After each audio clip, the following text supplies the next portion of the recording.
Sometimes we win, sometimes we don't win.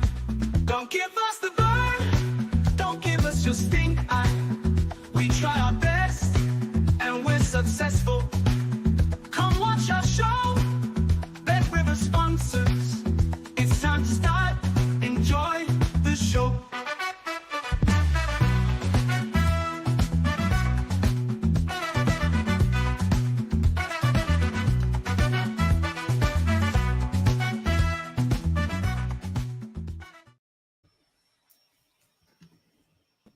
Welcome in, everyone, to Betting Weekly Live. It is Tuesday, the 2nd of September, with Steve Wyss and Nathan Joyes.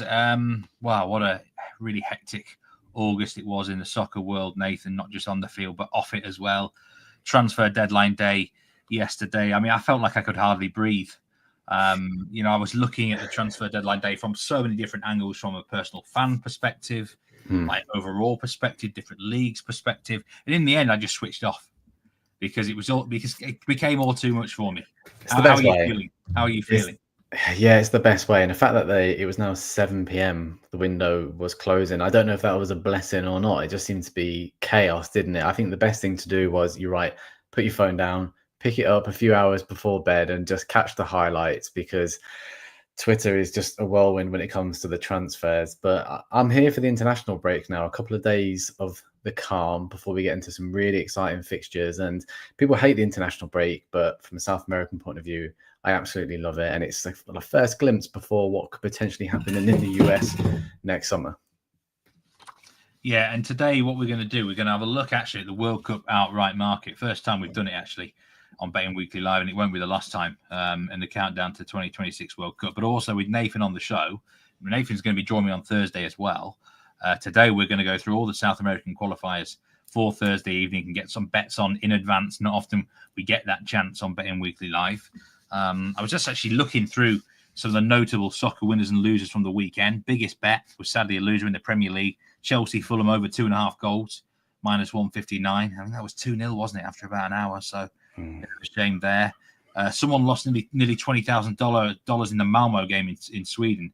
I lost heavily on that game. Someone was asking me what was one of my top 3 wagers of the weekend. It was Malmo against Degerfors, the worst team in Allsvenskan, and they couldn't even beat them. It was a 1-1 draw. $15,000 on Liverpool to score the next goal against Arsenal at plus 125. That Dominic Szoboszlai free kick was worth about 17 grand to someone. Nearly 20 grand, actually. What a way to win it. What's the way to win that bet? That's one of the best ways to win such a significant bet, isn't it? I don't know. I'd take a dodgy goal or a scramble. I'm not bothered how it goes in, but yeah, for the spectacular, for sure. Yeah, brilliant stuff. Do you remember, in terms of house specials, there's still the Soccer Profit Boost Pack? Log into your BetRivers app or on betrivers.com each week to receive a boost pack consisting of a live profit boost and a parlay boost as well. Welcome into everyone. Barak Leviev. Are we going to do something for the international window? Absolutely. Say Nathan's on today. He's going to be back on Thursday. Dan's going to be with Rory Barlow on Friday, and then next week as well. We're absolutely covering the international break. Don't you worry. Barak, Byron, and Rick, good to see you. Byron was on Lille Moneyline. Great winner, 7-1. I mean, incredible result for Lille. I mean, without Giroud, I mean, that was a bonkers result. There was a few bonkers results, actually, across the board. And Augsburg plus 1.75 goals. And Brighton, double chance. Brighton again delivered as sort of an underdog, less possession. They are really good at doing that, one of Dan Roebuck's theories. Wolfsburg and Rennes both led and then conceded. Leslie, what is the help that you need? You need some help on Santos. Nathan, I presume where they're going to finish or something in the Brasileiro. We need a bit more details there. Real Brennan King, good, always good to see you, Real Brennan King, as well. Blinker God, he's took Spain and Argentina to win the World Cup.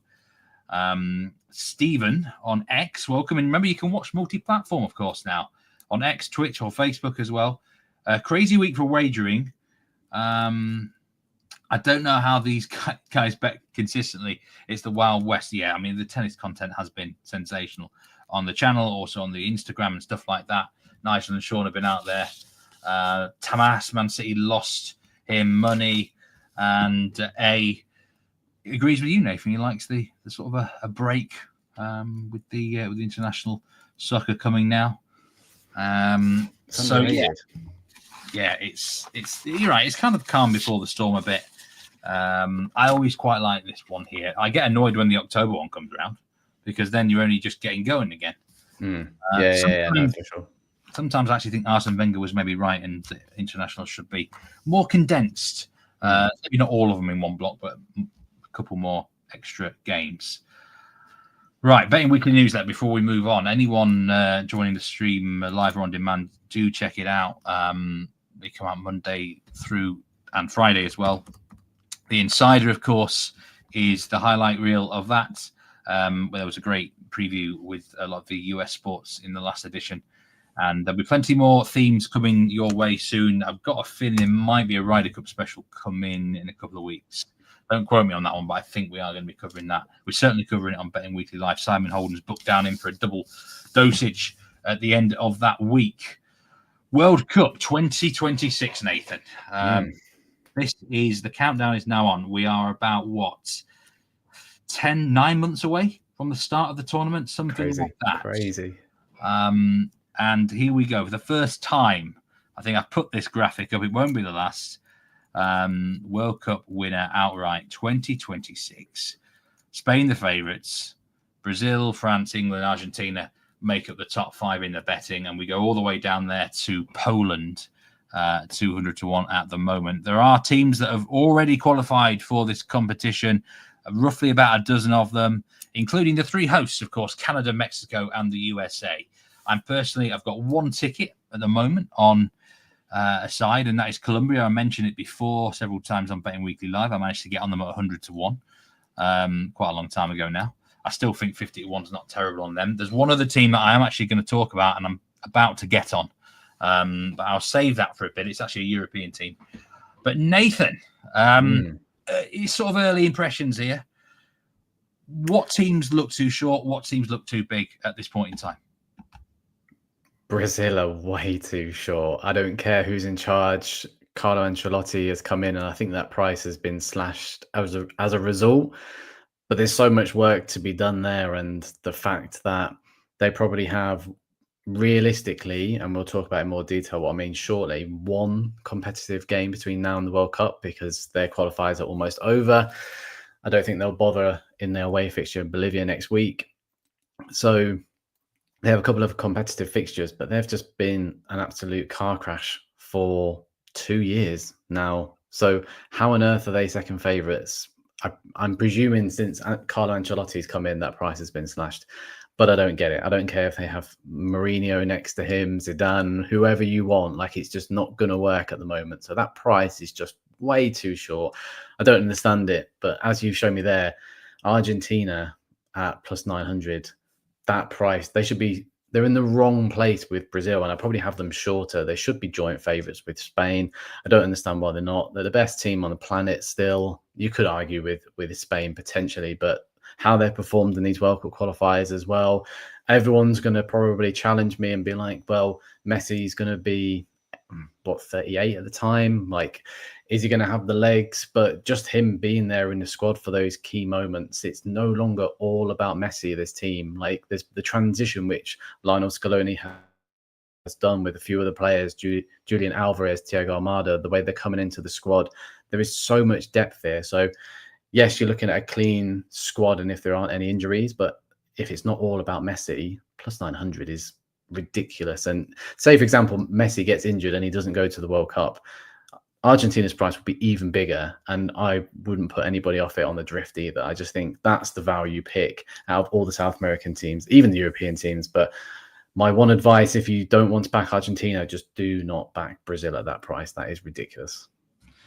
We'll talk more about Brazil soon with these qualifiers. Just looking in at the comments, like I say, Blinker got there, took Spain and Argentina already. FJ Football, good to see you. He managed to keep his head above water at the weekend, but Spurs and Forest let him down. I mean, that Forest result was kind of unexpected to say the least, I must say. Although Lewis Jones hit the over on the show that he gave out on Friday, over 2.5 goals. It was 0-0 at 80 minutes. 84, I think it was. 84, was it 84? Imagine being on the under then. Like, imagine being Yeah. an under. And a lot would have been perhaps on under there, because Forest is sometimes just a wagon for unders for some, but that was an incredible winner for Lewis. Byron is Netherlands, France, and Portugal for me, although Martinez sucks. And Duncan, Colombia are tied as a dark horse every World Cup, and they don't deliver. Yeah. I don't know about don't deliver. They did deliver in the in the Brazilian World Cup in 2012. I thought they were a bit unlucky there. You know, I'm on 100 to 1. You know, I'm not expecting miracles, but I think I'm on a decent price there. FGA football, Spain main bet, Portugal next, and Denmark. They're another team that are always a dark horse. Yeah, Denmark are one of those teams that just, that's what they might as well rebrand it as on the thing. And Real Brennan King says, I'm an England supporter, but I feel they're too short. Is it a case of there being a public team? Yes, it kind of is, to be brutally honest with you. Perhaps the Thomas Tuchel factor as well. That might be a negative for some. You know, it's one of those. But I tell you a team that I do think are maybe worth backing. And again, I may be accused of slight bias here. Is a team that haven't been in a World Cup for a long time, and that is Norway. Norway at 66 to 1. Now, they haven't qualified yet for this event, but they're looking really good. They beat Italy 3-0 in their qualifying group, and that should see them through, really, just on goal difference alone, even if they lose the reverse fixture. I mean, that squad offensively is very, very good for Norway. You know, the likes of Haaland, Odegaard, to name but a few. FGA Football knew I would say Norway. Yeah, of course you did. They've flattered to see for a long time, but with the talent on show and with the start they've had to qualifying, I am not sure I can help resist a nibble of Norway, anything at 50 to 1 and above, really. So that would be my sort of pick. As I said, there are several teams that have already qualified. One of the dangers in this market is you might bet on a team, they might not even end up being at the World Cup. It's unlikely, but Canada, Mexico, USA, Japan, New Zealand, Iran, Argentina, Uzbekistan, South Korea, Jordan, Australia, Brazil, and Ecuador. They're already in the hat, Nathan. You know, the host nations, 3 of them, you can't ever underestimate that, can you? And you know, I looked at where the teams might be drawn, and geographically, there's zones where I think you want to be actually in the USA at that time of year. I like the USA's group. I think anyone who ends up with USA could be in a nice section there. But the 3 host nations themselves, surely one of them is going to make the quarterfinals along the way, because it's the way it often just happens. Well, if you had to put a gun to my head, I'd probably say Mexico out of those 3. I don't think you'd be able to trust the US at all. A little bit of a calamity. I know you've just asked me about the host, but the last team you mentioned there, Ecuador, could be a really good price to potentially trade out. That is a massive price to be sharing the likes of Nigeria, Algeria, like even Senegal, Paraguay. Sure, I don't really understand that. Ecuador have been a really tough unit to break down, even away from their altitude advantage at home. So I think I think they're potentially overpriced, but because you forced my hand, I would probably say Mexico out of those 3, but the other 2 wouldn't even. Yeah, I'm not even going to spend any time on those, and I won't be putting any money on them either. Yeah, I mean, that's a good point about Ecuador, to be fair. 200 to 1 with Bet Rivers. And, you know, they're already in the hat for the World Cup. We knew that anyway, but I think that is, when some of those other teams at the same odds are genuinely at risk of not even qualifying, then I think that is a really good point. Steve from Lynn asks, do I think they're the best Scandinavian team since Denmark in the Euro win? To be fair, that Denmark Euro team that made the semi-finals was a really good all-round package. And the Norway squad does have deficiencies, goalkeeper for a start, and defence, really. Although the defence is maybe a bit more hope. Look, if Haaland does get injured, like FGA Football says, of course, that price would have to go up quite a lot.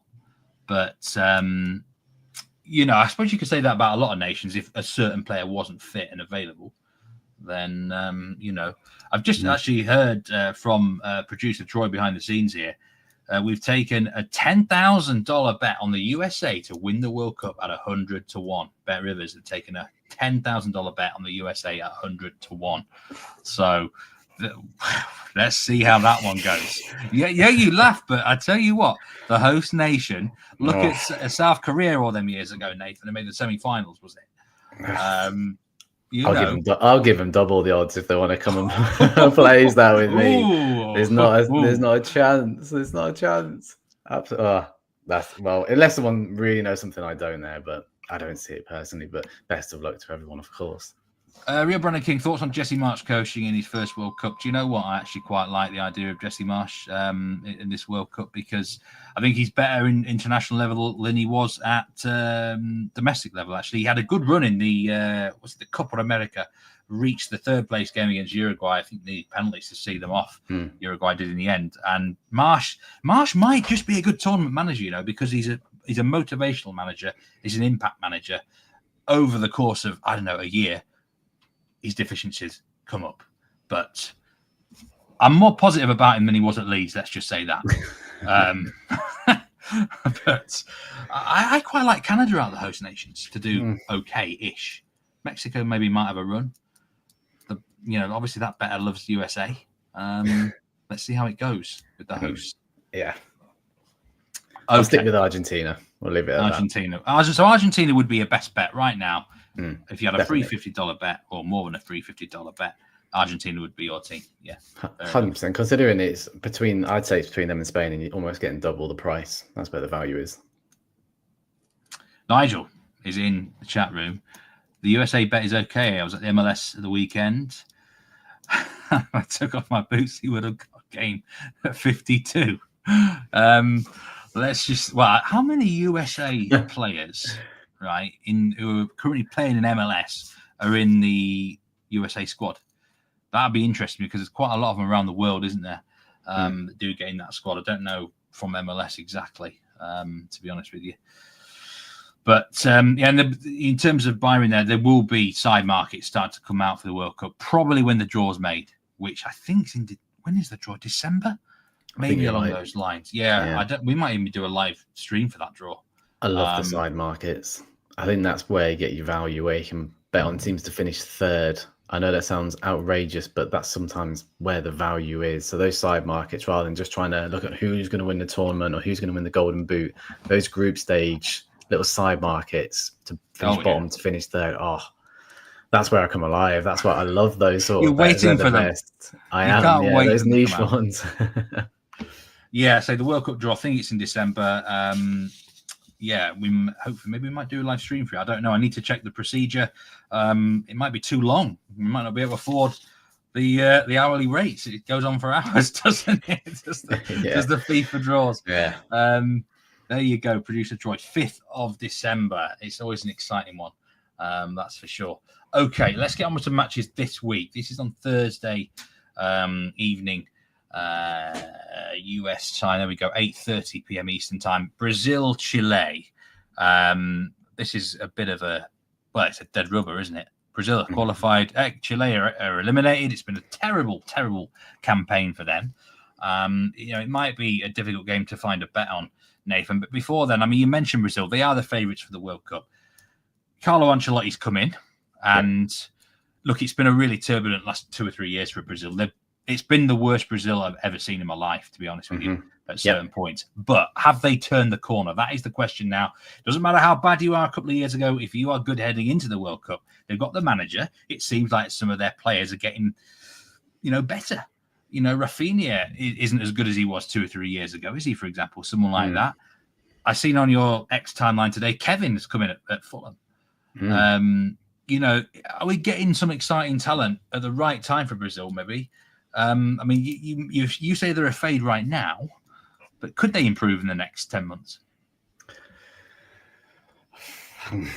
I'm going to go with no, to be honest with you. And the reason why is it's a dead rubber, but dead rubbers don't exist for Brazil and Brazilian fans. So this is an opportunity to go and absolutely hammer Chile at home. But they haven't really done that throughout this tournament. Like, even at the start of the tournament. I know it's ridiculous to say, but after 6 to 8 games, they were on the verge of all the headlines were Brazil even going to qualify for this World Cup when there's 7 spots out of 10 because they started that badly. So just because they've got Carlo Ancelotti in, it doesn't mean overnight this team changes. And the squad list he's picked for this particular round of fixtures, which is Chile and then Bolivia away, I don't think he particularly bothers with Bolivia away because I don't think players will want to get injured. And I think that they will look to potentially go all out against Chile and try and win this comfortably. If I gun to my head now, I'd probably say 2-0. So even the Asian handicap line at the moment just about gets you a half pay. So I'm not sure if I'm willing to completely put that up. But the most exciting players are the 2 Chelsea players in João Pedro, who's made an excellent start to his Chelsea campaign, and then Esteval, who looks like he's going to be, I mean, I've spoke about him for quite a long period of time now. Like he is almost, I don't like to draw comparisons, but he's definitely like the next Neymar in terms of how exciting he's been in Brazil. It's nice to see him start at Chelsea. I think he'll find his feet in the Premier League and he will pretty much go to the World Cup as maybe not the main man because he's still got the likes of Rafinha, Vinicius Jr. But I think more and more people will be looking at him and will be talking about him for the next 10 years or so. However, this star-studded side is very much Premier League focused and Brazilians are a little bit agitated about that. They feel like they can't sort of get that feeling with the team that they want. There's Brazilian players who are playing in Brazil who probably deserve the opportunity, and Carlo Ancelotti is not using this opportunity to experiment or make a statement. He's very much leaning on Premier League players who have faltered in their Brazilian shirt for so long now. The main exciting talent, or the only change we're seeing at the moment, is the fact that Caio Jorge, who plays for Cruzeiro, who scored, well, I think it's 20 goal contributions in 20 games in Brazil's top flight this season for Cruzeiro, has been fantastic, and he's deservedly got a call up. But Brazil don't have an out-and-out number 9, which is insane to actually say. Like, the amount of talent they've got in behind, Rodrigo, Rafinha, João Pedro probably plays more as a number 10, Esteval, Luis Enrique, Cunha, Martinelli. You can keep going on, but I haven't named a single striker yet, apart from maybe Richarlison. Are you going to win a World Cup with Richarlison leading the line? Probably not. So I think there's just so much expectation on Brazil. It's gone so pear-shaped for so long now. I think the fact that Ancelotti's come in, it's given them a breath of fresh air, but they need much, much more than that. So it should be a formality against Chile, but they've made hard work out of a lot of games. The only game where they've really convinced was Peru at home, but I don't think Peru have even scored on the road this season, or in the campaign, sorry. So there's nothing to really get excited about, which is a shame when we're talking about Brazil. But a lot of people who won't watch Brazil regularly will be quite surprised by what I'm saying. But just because you've got all these star-studded names and you've got a star manager, there's just something missing at the moment. And I'm not sure if they are a team that are going to threaten many at the World Cup next summer. FCA football, are we covering any of today's games? No, it's just FA Cup qualification and EFL trophy, which, to be quite frank, I just don't have the skill set in. If anyone does have any bets in those games, then do put them in. Unless FGA was referring to perhaps something else. There are matches going on worldwide, of course. But anyway, I mean, there's been a question here. How bad are Chile? Bad. Certainly based on the stats, based on what I've seen. 1 away goal in qualifying. Mm-hmm. They're minus 225 not to score in this game.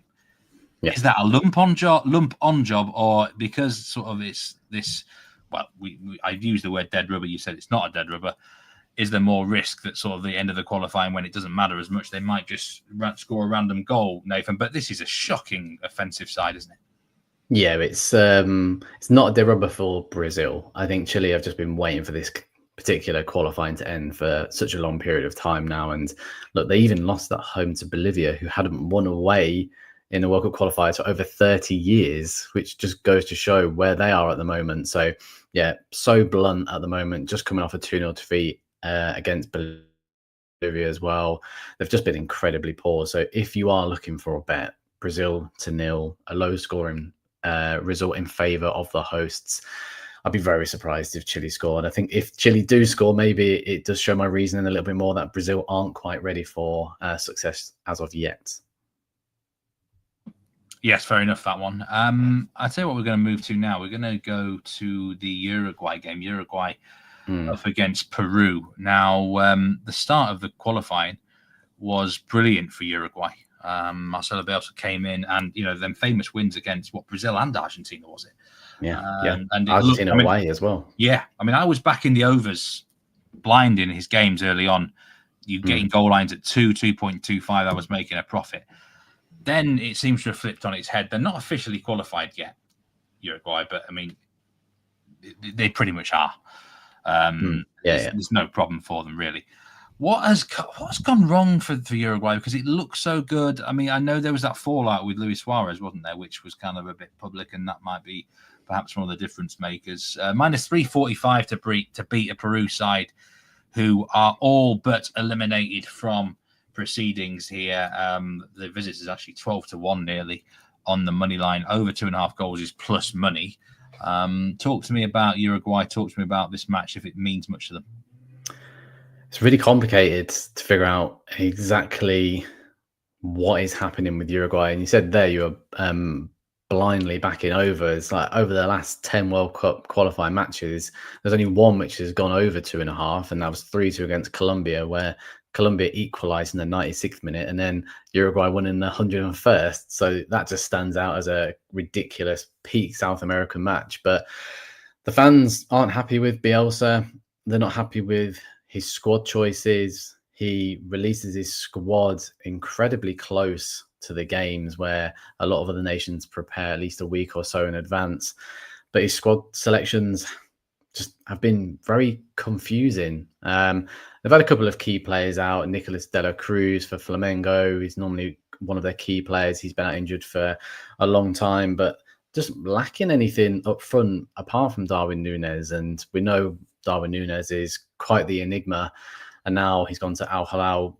Is it going to potentially work for international level? What's he going to achieve there? Probably more question marks around it. But the front three away from him, just all rather questionable. Like if you look at the midfield as well, compared to who they have up front, Bentancur, Ugarte, Di Arrascaeta, who's a wonderful player. I'll probably put him up to score any time in this match if I was to look at a bet, because I don't know if I like the Asian handicap line either way, because Peru are so bad. I think Uruguay are just setting themselves up to fail at the World Cup as and when they qualify. I know they're not there yet, but they will be. I just think he gets his squad selection poorly. Like, there's a player called Luciano Rodriguez who's at Bahia, who's an excellent player, who I think Luis Suarez even said, like, look, turn to this player once I'm not going to be here anymore, and he doesn't get a look in. So he angers fans with squad selections. Even when it doesn't go well, he doesn't change things. Like, they've only won one in their last 5, and that was Venezuela at home, who were poor on their travels.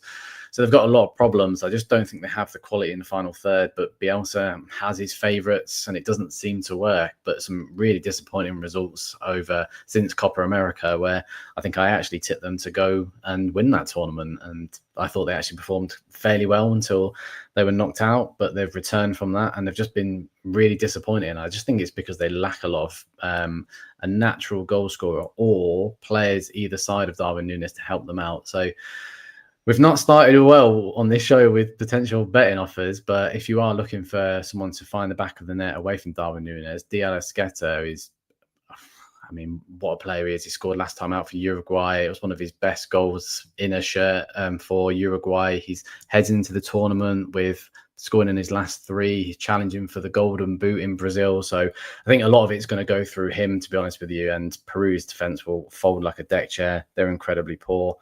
I can't see them scoring, so maybe this is another game if you want to even double it up with the previous game on both teams to score no angle, if that's what you like to do. Peru haven't scored away from home yet. Their captain and top goal scorer with like 1 or 2, Paulo Guerra, who's still playing at 41. He's injured, so they don't really have anybody heading into this game. So yeah, it's a difficult game from a betting point of view, but there's a nice goal scorer angle at odds against. Yeah, I think that's, they actually win the last game 2-0 against Venezuela. The first 6 games in qualifying for Uruguay all contained at least 2 goals. And then the first 2 of their games in the Copa America also went over the mark. Since then, it's been under central. So you know where I started to lose money on Uruguay. It was in the Copa America. I didn't get bitten as much there because semi-finals and stuff, you often expect tight games. But then when the new rounds of qualifying started with 2-0 nils, I was in trouble, Nathan, sadly. And then, you've got to get off that boat, haven't you? And I did do, thankfully. But it's knowing it's being smart and knowing when to abandon something, which has worked out for you in the past. Yes, you've got to get on and off at the right stop, as Jack Wright often says. But yeah, there we go. Darasqueta could be worth a look in this game. Let's move to a match that you do have a bet in. Paraguay against Ecuador. Here, plus 138 for Paraguay, plus 195 the tie. Ecuador plus 255. Ecuador already qualified, of course. Paraguay not quite yet, but again, looking pretty good for them, isn't it? Point will see them over the line. Yeah. Fair to say, a very good qualifying campaign for both. I mean, Ecuador even had points deducted, didn't they? I think. Yep. So for them to be second place is great. Paraguay are a side that I rarely watch and rarely get right, really, but they always seem to be underrated a bit, Nathan. Even I underrate them, really. They're always just one of them sides that are hard to beat, aren't they? So what is the angle for this game, Paraguay-Ecuador? Yeah, first start of the campaign, they were incredibly poor and had a ridiculously bad Copa America, and then they made Gustavo Alfaro their manager, and he's come in and he's won all 5 home games, beating Brazil 2-0, Argentina 2-1, comfortable wins over Venezuela and Chile and Uruguay. However, the bet I really like is the draw. I think the draw is a solid price at 2-1, just a little bit over 2-1. I know that Paraguay haven't officially qualified yet, and they do need that point, but look at it, it's almost there. So it could be a little bit of a gentleman's agreement within this particular match, because Ecuador have been really, really difficult to break down on the road themselves. I mean, they've only scored 3, but conceded 3, and have the second most points on the road. And if you look at they come into this on the back of 3 0-0 draws. They've had 5 0-0 draws overall in this particular campaign, and 4 of them have been on the road. So such a hard team to break down. If you look at their team, obviously you've got Moses Caicedo in the middle of the park, but the defense of Estupinan, Hincapié, Pacho, Joe Ordonez, who's been wonderful in Belgium, such a hard team to break down. So Ecuador, they're already there. Paraguay, all but there. Can they win 6 in a row at home? Maybe, but this Ecuadorian side is so hard to break down. I can't remember really the last time they lost. I think the only 2 games they've lost on the road was 1-0 to Brazil, when they desperately needed something and they just managed to scrape across the line. And then they lost right at the very start. So you're going back to 2023, because these South American qualifiers go on for a very long time, but they lost 1-0 to Argentina, and that was a messy free kick in the last 10 minutes. But apart from that, they kept Argentina very quiet. So they head into this with a solid defense. But if we look at the other end of the pitch, their 2 key players, Kendry Paez, who's now at Strasbourg, he's only started to get a few minutes here and there. So match fitness is potentially a question mark. I don't think he'll last the whole game. And captain and top goal scorer, Enner Valencia, would you believe it, is still going. What is it in South America with these veteran strikers? But he's only recently come back from injury himself, getting 5, 10, 15 minutes for Internacional. So what he's going to be like in front of goal is questionable.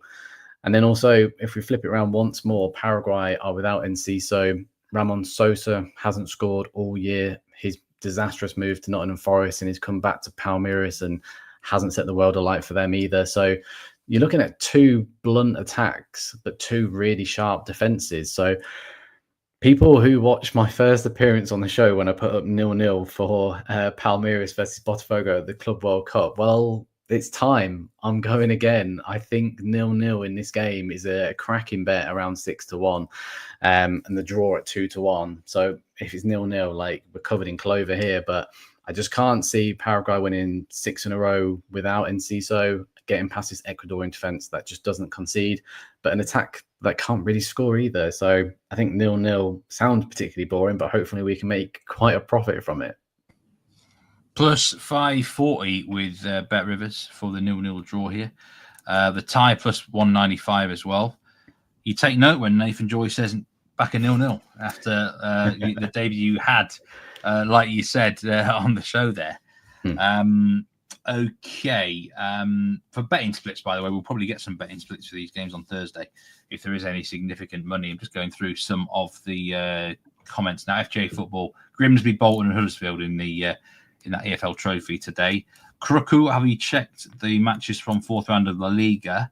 Not yet, but I was reading an article today about Barcelona's Camp Nou's not going to be ready for Barca versus Valencia, and they can't play at the Olympic Stadium because of a rock concert, and they might have to play at the Cruyff Stadium, which is 6,000 capacity. Surely that can't happen. A La Liga game at home to Valencia. But yeah, so that did catch my eye on a news article today. I don't know whether they can sort it out, but there is delays opening Camp Nou. First Champions League game is going to be at Olympic Stadium against PSG, I do believe. I'm surprised they're not moving it to the US or Saudi Arabia. That would be a chance, wouldn't it? It might be a chance to do it. Byron loves that direct scatter bet, and he says that Uruguay, Peru has to be an under. Spain going on another run of major trophies possible. Are you taking Uruguay at any point to beat Spain? I don't think I would, but he defers to the Spanish specialist. No, I wouldn't either. Spain, I wouldn't take. Well, I wouldn't take many teams to beat Spain. Full stop. To be brutally honest with you, if someone could do it, maybe Bielsa could have a miracle. Seriously, that Bielsa can turn water into wine. He can do that. But it would be extreme. It would be extreme. You don't know what it's like, Nathan, until you've been managed by a Marcelo Bielsa team. He puts puts a magic spell on you. No detector is certainly out. Is Enciso injured? Barak says. How long is he out for then? I don't know, but he's not been called up and he's out.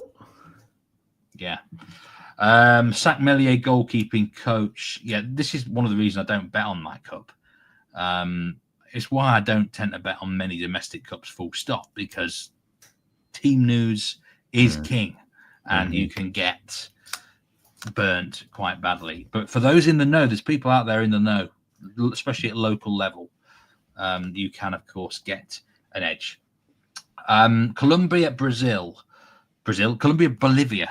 Now, Colombia had a mad unbeaten run, didn't they, Nathan? It was about 3 years, whatever, and it was ended 27 games, I think it was. It was ended by Bolivia, wasn't it? In 90 minutes, that is. Bolivia beat them 1-0 in reverse fixture.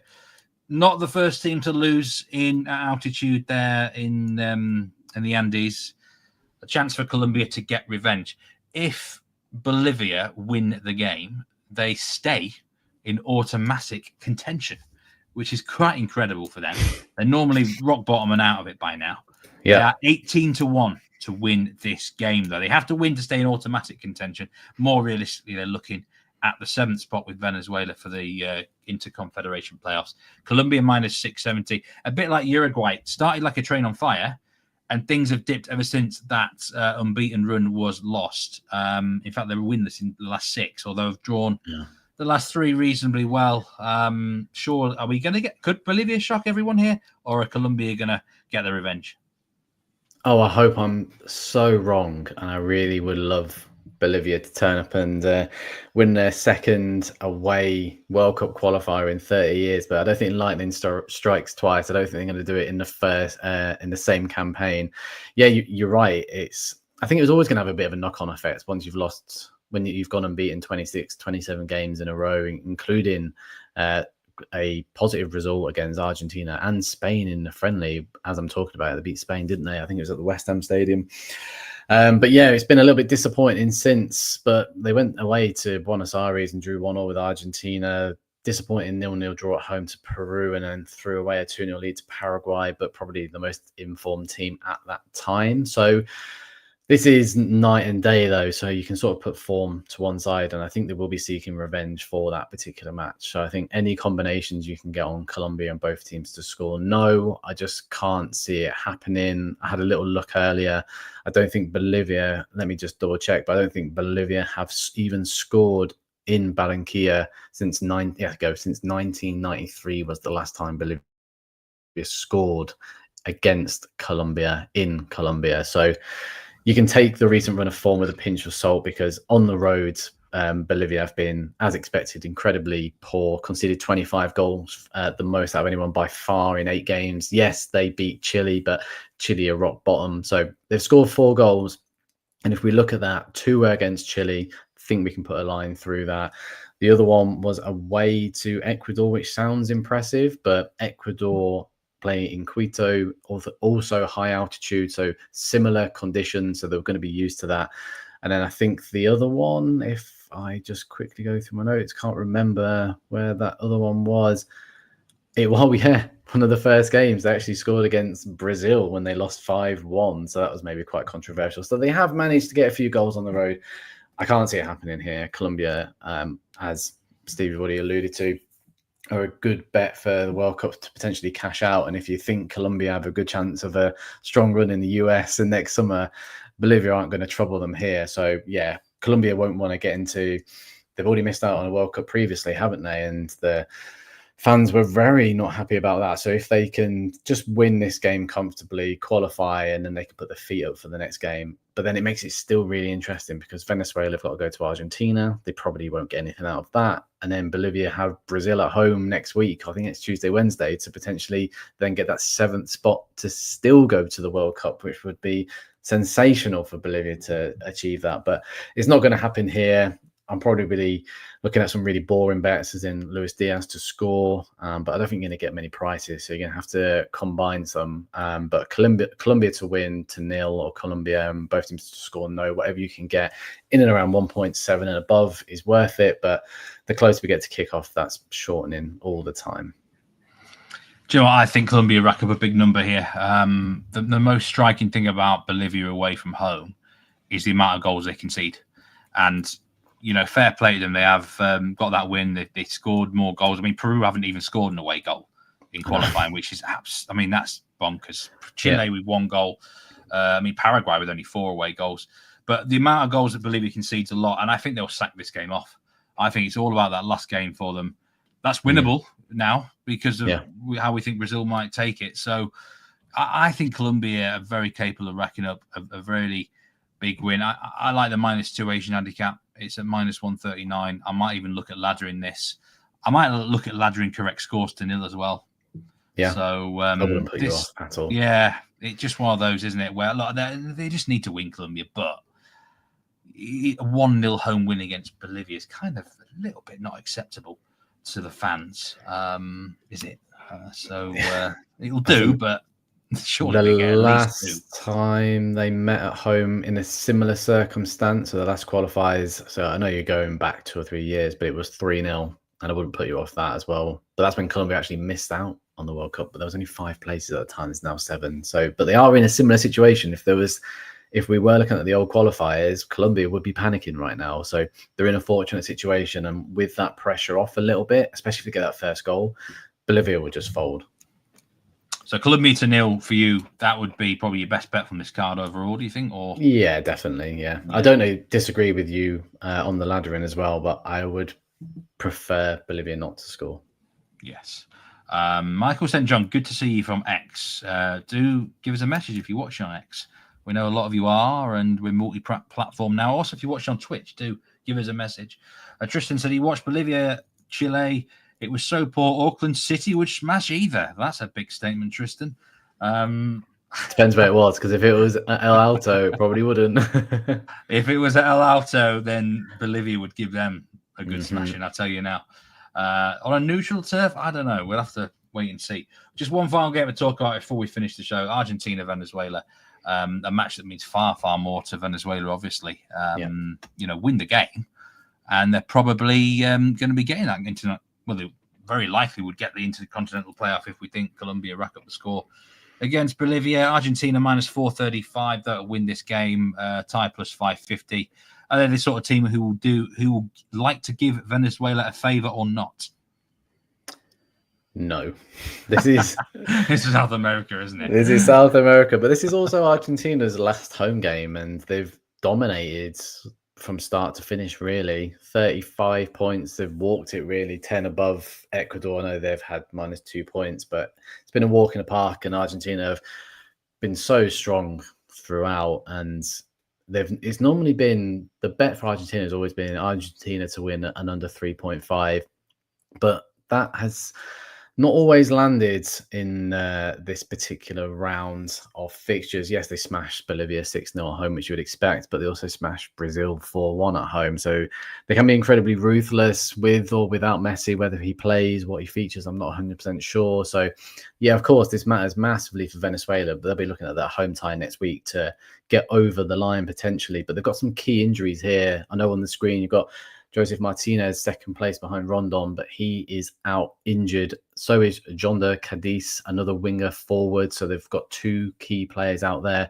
But the most important player, Yangel Herrera, their centre midfielder, he's out injured as well. So that's massive for Venezuela. So 3 huge players out who probably would have been expected to be in the starting 11, or at least in that first 12 or 13.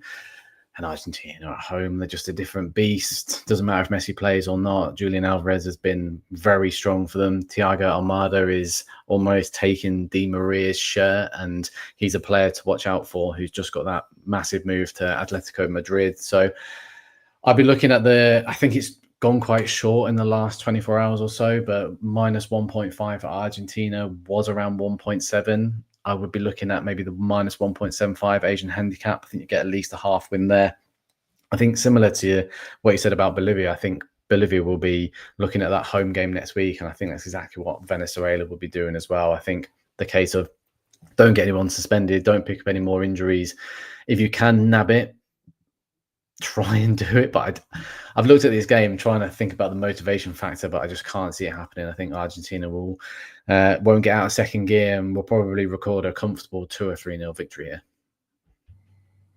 Yeah, there's no favours in South America, is there? It's dog eat dog. There's less dead rubbers in this sort of part of the world than any other. And they drew the reverse leg 1-1, so there's an incentive to make sure that they actually do beat them during these qualifiers. Although if people are worried about that result, just go and watch the highlights and see the pitch, because that game got delayed for about 2 hours, and then they decided to play in it, and the ball barely moved. So Argentina couldn't find their usual rhythm. So take that with a pinch of salt. But if a team in South America, Steve sort of alluded to there, if they haven't won the reverse fixture at home, they'll make sure that they try and finish the job. So last game of the qualifiers, Argentina, they're not going to treat it like a friendly. So whether Venezuela need the points or not, they're not friends here. Yeah, and of course they're playing this 7th place spot.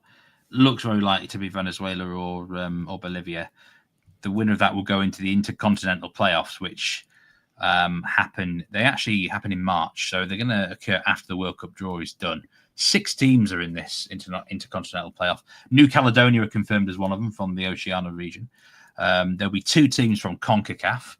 An African team will be in there, and also an Asian team. So it's going to be a real mixed bag. I think the fundamental crux of it is that whoever does finish 7th will have a decent shot at qualifying for the World Cup, though. Even if you're Bolivia and you've not got your advantage, they'll think they've got a chance.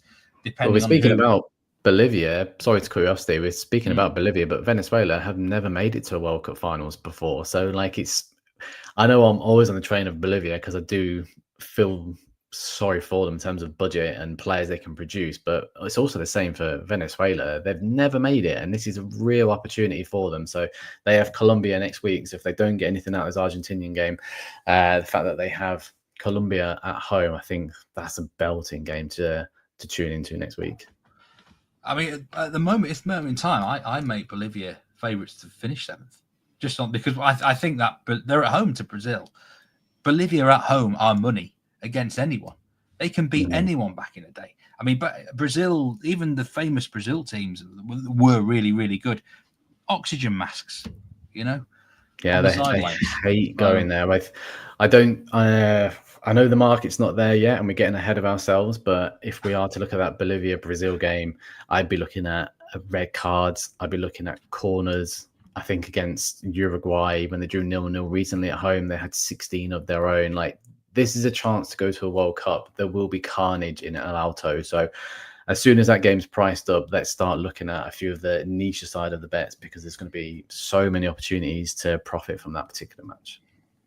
Just remind us of that best bet that you're giving out for this Thursday card in South America, Nathan. It's in that Colombia game.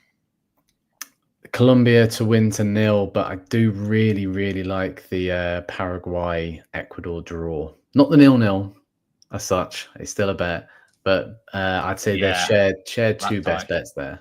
Yeah, plus 195 for the tie. Does look a really good bet. Like I say, we'll be back on Thursday. We're going to be focusing on the Euro games there, but also any sort of late movements in the South American market we'll discuss as well. You won't get a better breakdown than that, Nathan, of those South American World Cup qualifying. Thank you so much for your input and advice there. And thanks everyone who watched live or on demand. Lots more content still to come today on the channel. Betting Weekly, Tennis Live. We've got Tim and Rory Giovanni are going to be involved there.